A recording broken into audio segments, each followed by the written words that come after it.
എല്ലാവർക്കും ഹായ്. നമുക്കിന്ന് ഈസി ആയിട്ട് മത്തങ്ങ എരിശ്ശേരി ഉണ്ടാക്കിയാലോ. അപ്പോൾ അതിന് വേണ്ടിയിട്ട് ആദ്യമായി 1/2 കപ്പ് വൻപയർ 1 മണിക്കൂർ വെള്ളത്തിൽ സോക്ക് ചെയ്ത് നമുക്ക് വെക്കാം. വെള്ളം മാറ്റി വൻപയർ നമുക്ക് കുക്കറിലോട്ട് മാറ്റാം. 1 കപ്പ് വെള്ളം ആഡ് ചെയ്ത് കൊടുക്കാം. 300 ഗ്രാം മത്തങ്ങ ആഡ് ചെയ്ത് കൊടുക്കാം. ഞാനൊരു 1/4 ടീസ്പൂൺ മഞ്ഞൾപ്പൊടിയും 1 ടീസ്പൂൺ ഉപ്പും കൂടെ ആഡ് ചെയ്ത് കൊടുക്കുന്നുണ്ട്. ഉപ്പ് നിങ്ങളുടെ ടേസ്റ്റ് അനുസരിച്ച് ആഡ് ചെയ്യാം കേട്ടോ.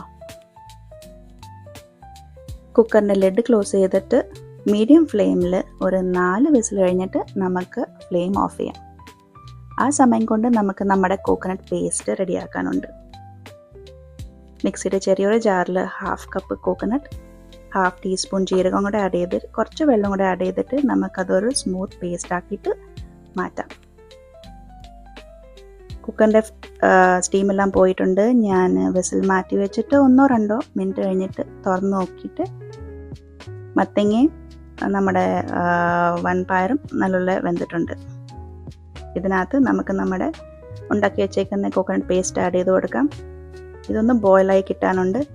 ഞാനൊരു ചെറിയൊരു കഷ്ണം ശർക്കരയും കൂടെ ആഡ് ചെയ്ത് കൊടുക്കുന്നുണ്ട്.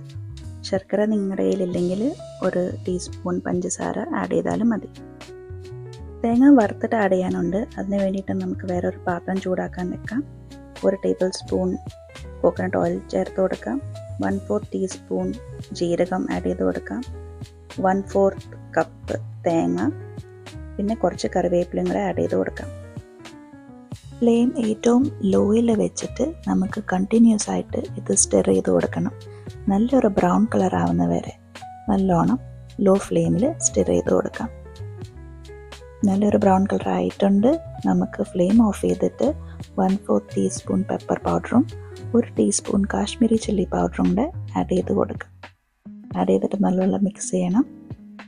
മിക്സ് ചെയ്തിട്ട് ഇത് നമുക്ക് നമ്മുടെ മത്തങ്ങ എരിശ്ശേരിയിലോട്ട് ആഡ് ചെയ്യാം.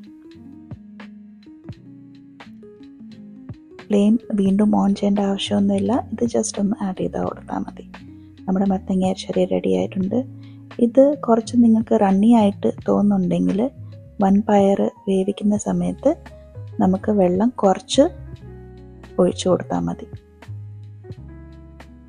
നിങ്ങൾക്ക് ഈ റെസിപ്പി ഇഷ്ടമായെന്ന് വിചാരിക്കുന്നു. ട്രൈ ചെയ്ത് നോക്കുക. ട്രൈ ചെയ്തിട്ട് കമൻറ്റ് ചെയ്യുക. Thank you so much for watching. By the way, ഇത് എൻ്റെ ഫസ്റ്റ് കുക്കിംഗ് വീഡിയോ ആണ്. I hope you like it.